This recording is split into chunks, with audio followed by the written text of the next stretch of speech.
hello everyone. Welcome to the Basics of Life. My name's Ken Burkey and John Loera is in the house. How are you, sir? Good. How are you doing? I'm doing great. I like your shirt, actually. Thank you. Thank you. I need to get some new shirts. You know, well, I won't tell That's you. a whole nother I have a supplier. I have a supplier. Really? So. It's called TJ Maxx? No. It's an outlet store though, because I am frugal. That's good. And so once I find, you always have good shirts. I don't know. really, Yeah. really. Today we're going to talk about how to purchase shirts. And there'll be a number below the screen of who to call. Yeah. Right. We're starting our new. So, how are you? Good. I already asked you that. Yeah, it's all good. Yeah. Yeah, very good. Yeah. Okay. Can't complain. So, I don't want to judge you, But you can't help it. but I can't help it Yeah. Yeah. because you're going to speak about judging. Yes. You're going to talk about judging today. And let's just get real basic here. Is that a good thing or a bad thing? Should we judge? Well, that's the question. That's and the it's question. it's a great question, Yeah. right? And it's based on, of course, judgment. Everybody knows that, right? But it's interesting because the verse that everybody knows about in the Bible more than any other verse is Matthew 7:1, when Jesus says, "Don't judge or you'll be judged." And it's been taken out of context, and it's been taken at face value. And the big question is, some people have used it as a don't judge anything, throw the baby out with the bathwater, and others have said, nope, you need to judge. So there's been this debate, what does that really mean? And that's what I wanted to talk about today is... So are you judging me on that a little I bit? am. Yeah. I'm not going to Especially tell that shirt. I'm not going to tell you my opinion or you'll judge me. But it is, one of the big, I guess, stereotypes when it comes to Christians, and one of the biggest detriments that people have had with people of faith even, is being judgmental. Right. Foundationally, right? It is. In fact, if you ask, I don't know what the percentage is, but, if you ask people why they don't go to church, that's going to be one of the top. Number one. Right. Number one. Really? Yeah. Wow. If somebody I thought has it was uncomfortable pews. it could be that too. Bad music. Bad music, bad messages. Well. Bad shirts. Yeah, No, right. it is the number one thing. Wow. And it is one. Wow. Which is so funny because of Matthew 7:1. It is, and I think the other side of that, though, which is really where the struggle becomes, is those that have used that to say, okay, well, anything goes. I really don't judge me. I can't even have an opinion. You can't have an opinion, and so there's two sides of this that are extreme. Mm-hmm. There's the ones that you get Christians who actually, you have a faith, and all of a sudden you think you're on perpetual jury duty, right? That your job is to sit there and just find fault with everyone, and that's the extreme side. But then again, you have this other side that people have used that as a card of I can do anything, right? And if you have an opinion about it, you're judging me. Okay. And Jesus really meant something in the middle there. The reality is we do have to make judgment calls in life. Right. We do have to judge, but when he says don't judge, there's a context to that. And what's the? And that context is really a word that is translated in Greek of judging, and it's the word condemning. Mm. So, we've heard this, right? Hate the sin, don't hate the sinner sort of idea, or hey, it's the action but not the person. Mm. And really what judgment is talking about here is more of, we can only see so far. We can see a surface sort of, a kind of a surface exterior of a person. Mm-hmm. But we don't know what really is in somebody else's heart, right, and who they are. And what Jesus was really talking about here is to go as far as to say, hey, it's not what you did, but why you did it. Mm. So it's getting to that deeper part of condemnation to say, hey, an action, we have to have rules, we have to have laws, we do make judgments on things, but we go deeper so often to say this is about the person, meaning this is about your heart, or you're an evil person, or what, Right. Use the example of, if I'm driving 75 and a 25 and I get pulled over and the guy says you're speeding and I say, well, you're judging me, right? Isn't that a little ridiculous? Yeah. By the way, I wasn't doing that, by the way. Don't ever ride with John. He's not a strong. I am going to make a judgment. This is a judgment here. Yeah, not a strong driver. Because he talks to you and he'll. I don't pay attention. Yeah, he'll have a conversation. It's like, well, John, the road's that way. And you would want to make a judgment call to say, I am not getting in the But I'm car not with you. condemning you. Exactly. I'm not condemning you because that's not a character thing. I'm just saying that. That's where the line gets drawn. You know, if this police officer looked at me and said you're speeding and said, and it's because you're a horrible person and I can see in your heart, that's a whole different thing, right? I would think that would be a little strange, but you know. I've had cops tell me that before. You're a horrible person. I'm like, I would kind of go, okay, you're taking that a little far. It was based on the picture on my license, which it's not a good one, but that's a yeah. So it is this deeper level But when we say judging in our culture, we mean condemnation. We mean Right. I am putting stigma on you. Yes. I am. Yes. I am, and many times it's elevating ourselves by putting someone else Right. down. That's right. And that's what I want to talk about. What I really want to talk about quickly is kind of three things that we can do when we face needing to make judgment calls and judging. You know, because again, there is this need to do that. We have to make calls on things. It's just where we take those things. Like you said, it's the difference between judgment of actions and condemnation of the person. okay. So what are those three things? So the first one is when it comes to judging that we all have to do is that we have to have an attitude of me first. And that sounds a little counterintuitive when you say, well, when you talk about, say, faith, you always think, well, it's not about us. But when it comes to judging, it is. And what I mean by that is me first is the attitude of my own faults. I have to start by looking at what I fall short in.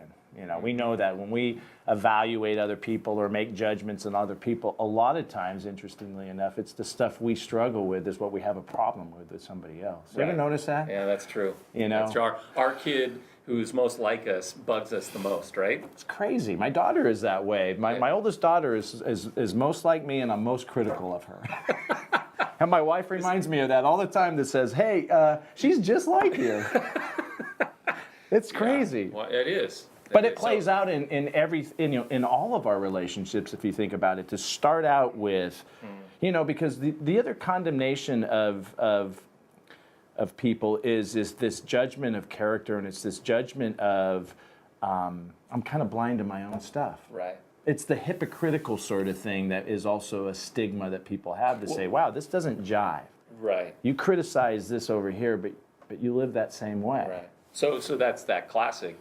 A little bit later on, Jesus says the plank.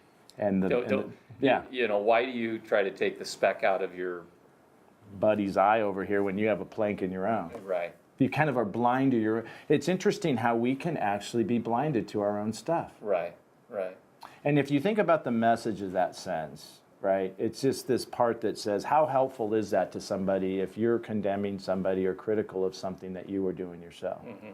And I think it helps. It is hypocrisy. And this is what, when Jesus says don't judge, this is what he's getting at. Mm-hmm. It's the condemnation, it's the self-righteous, it's the hypocritical sort of actions that we have. It's funny because we just did a show with Mike Manthe and Celebrate Recovery, and that's the whole point of the success of that program is, yes, there are guidelines and there's destructive behaviors and that there's accountability to that, but there's no condemnation. Exactly. There's a safety there to go, I'm not a hypocrite looking down at you. Exactly. We're all broken. Exactly. Yeah. We all are. It does level the playing field. Yeah. It kind of humbles us. It's not to beat ourselves up. Mm-hmm. It's just a starting point that has this whole idea that we look at each other in the same way. And it has to start with us looking at ourselves, putting ourselves first to go, I know I fall short on these things. Right. It does amazing things. It's amazing how much denial we can have about that. Again, if we actually are willing to look in the mirror and say, first and foremost, I start out every day knowing I have a good, honest assessment of myself. That's actually very healthy. Again, it's not to carry this, I'm a horrible person, and because there's judging yourself you have to be careful with too. Right, but it's this. But there's a humility. There's a humility in that. And it gives you a perspective, which it's easy in our culture to judge everything else. People make a living doing that. Right. In pointing fingers and that's kind of our fallen nature to do that. So it starts with this me first attitude, but the second thing is that we have to change our vantage point. And what I mean by that is, and what I mean by change our vantage point is how we look, because our judgments of others is all about what we see. Mm-hmm. And so changing our vantage point is in two areas, and I call it height and distance. The first is height, and that is what you just mentioned a minute ago, is we have a tendency to elevate ourselves when we look at other people's faults, right? So in other words, we start to rank and rate mistakes. And it's easy to look at somebody and start going, well, I'm not that bad, or I wouldn't do that, or it justifies the things that I'm doing. Right. And all of a sudden, I start to kind of elevate myself, that I'm not looking at this as a level playing field. I'm looking at it as I'm better than you are. It makes myself feel better when I'm critical of somebody else. Yeah, I mean, that's true. it's our pride, it's our ego. And It's we our do insecurity. our insecurities, it's justifying. Yeah. I mean, so all of a sudden, we start getting to this place where we're kind of looking down going, wow, that makes me feel better. And we don't put ourselves in the same place. Yeah. I love the quote. There's somebody who said, don't judge me because my sin is different than your sin. And it's all of a sudden we're starting to go, well, you made a mistake over here that's not as bad as me. Right. Yeah. And it's really, there's levels of things that we do, but we're all kind of capable of falling short, right? we all have. We all have. And so it's this getting down to the ground level to say, I can see somebody eye to eye. That's the height part. The distance in changing your vantage point is the other thing we do so often, is we make assumptions and stereotypes without knowing somebody. Yeah. We yeah. are in a way distance, and we start drawing conclusions without ever knowing anybody. Don't know the story, don't know the... Right.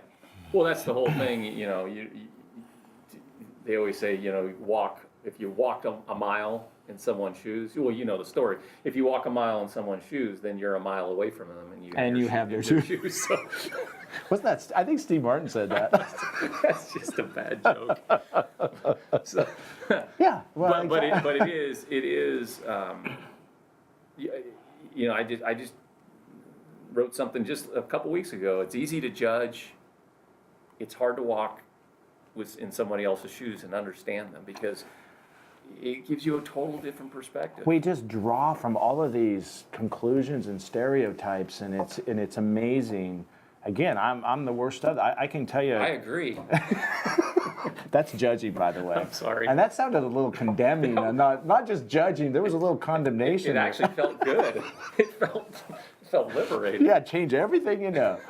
No, but there was just a real quick example of that. A few years ago, there was a guy that was that we were helping out through Common Ground, and a great guy.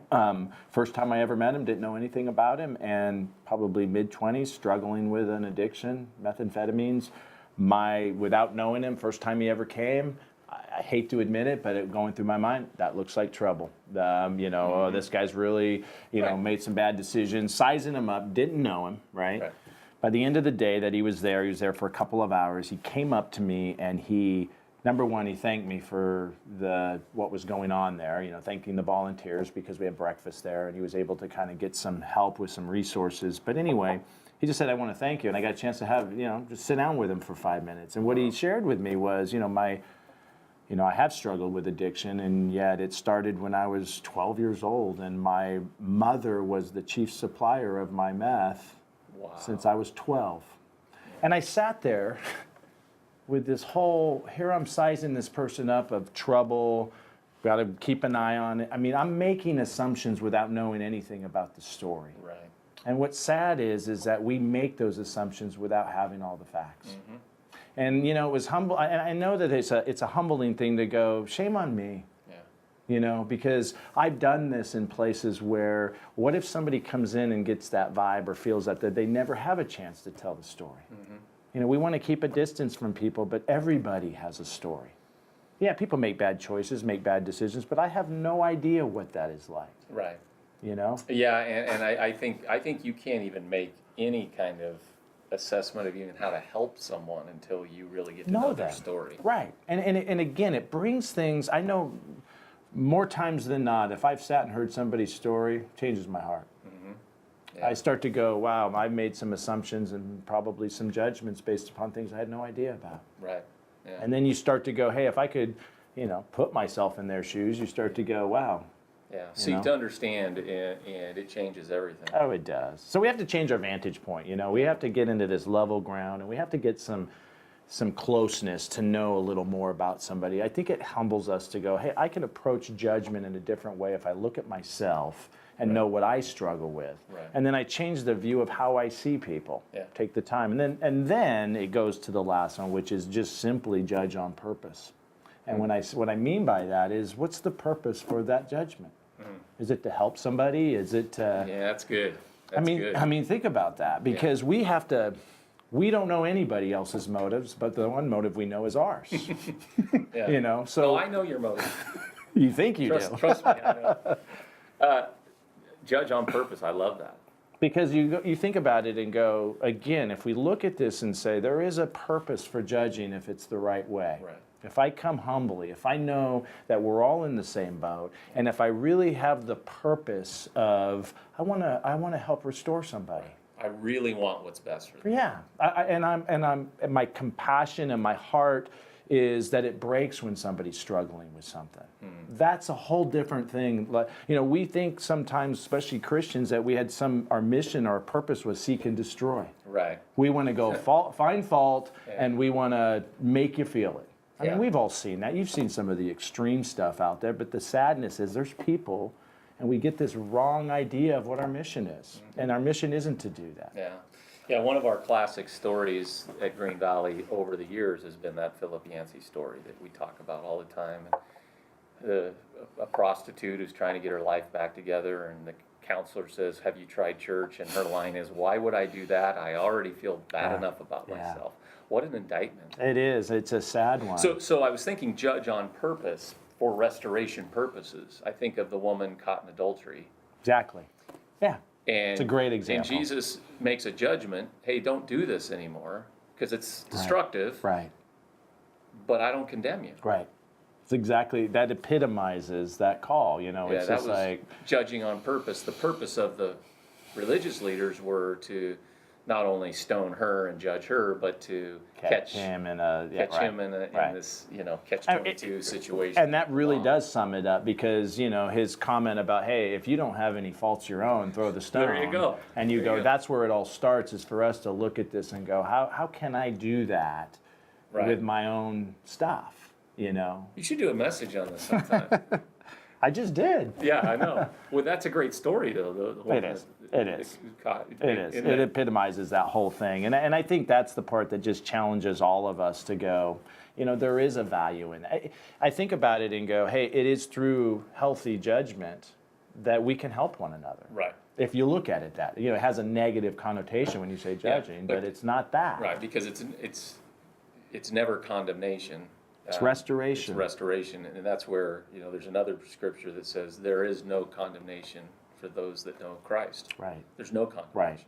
Right. So, which is also the level playing field that we're talking about here, to say we can see each other, knowing that the actions of one is why we can actually be fair to one another, you know? I like defining that. I like really defining that. That's really good, in really looking at what that root word means. I think we ask ourselves at the end of the day, when it comes to judging on purpose, and says, am I being constructive or destructive? Mm-hmm. And that's really what it comes down to. Condemnation is destructive. Yeah. You know, restoration is constructive. You're trying to build somebody up. You know, the Bible says, weep with those who weep. Yeah. You know, and celebrate with those who celebrate. And the bottom line is for us to be sad when somebody's struggling with something. Yeah. And that does take a healthy judgment call to want to do that. So to judge on purpose, the third point, you have to do those first two things. Right, because you go into it with a whole different sort of mindset. Right. You're not assuming, you're not see yourself as this, you're know the story. You're going in humbly. Yeah, and you're at the level ground. You're dealing with somebody eye to eye. You're not looking down on them, you're not justifying your own things, you know. Well, John, I'm sorry. I think I've judged you a few times. So you owe me an apology. I am so sorry. When you rolled your eyes those 2 times, I was feeling like you were kind of condemning. Oh, yeah. I feel like a hypocrite and everything else. No, this is a great topic. I think that the other thing is, you know, that's what the church needs to be all about. Absolutely. It just needs to be all about that. It does. You know, we all people are seeking for this. They are. Yeah, and it's safety. It's safety to say, you know, I don't want people coming, like you were saying, the story of, hey, why would I go to church? I already feel judged. And that's the last thing you want to feel at a church, is to feel judged. Yeah, that's, like you said, the number one reason why. It's pretty sobering, you know. Yeah, great topic. We need to talk about this more. You need to talk about this more, too. I'll judge more, you talk about this more. So. All right, thanks, man. Awesome. Thanks. Hey, thanks for being with us here on the basics of life, and we will see you next time. What if you believe that